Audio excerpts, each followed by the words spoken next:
Hello guys, ఈరోజు ముచ్చటేందంటే పొద్దుగాల లేసి అయితే మేము ఎంజీబీఎస్కి అయితే వెళ్ళినాం. సో ఎందుకంటే మా ఊరు నుండి ఒక కొరియర్ వచ్చింది.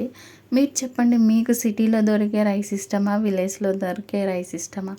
మాకైతే సిటీలో దొరికే రైస్ అయితే నచ్చవు కొంచెం, కానీ కొన్ని సిచ్యువేషన్లో తింటాం. సో కొంచెం ప్లాస్టిక్ లాగా అనిపిస్తుంది, అందుకోసమే మేము ఊరు నుంచి తెప్పించుకుంటాం. సో ఈసారి అయితే మా అత్తయ్య మా కోసం రైస్ కొరియర్ చేశారు. అది రిసీవ్ చేసుకోవడానికి బస్ స్టాండ్కి వెళ్ళాం.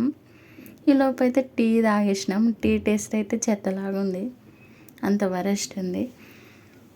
సో మా హస్బెండ్ ఏమో ఇంకా ఆగకుండా వెళ్తానే ఉండు, నన్ను వదిలేసి టిక్కు అనుకుంటా. అట్లా ఉంటుంది మా ఆయనతోటి.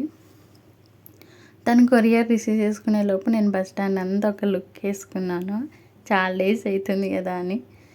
సో మా కొరియర్ అయితే కొంచెం డ్యామేజ్ వచ్చింది. సో అది మా మిస్టేకో వాళ్ళ మిస్టేకో తెలియలేదు. ఈ వీడియో మీకు ఎలా అనిపించిందో కామెంట్ చేయండి.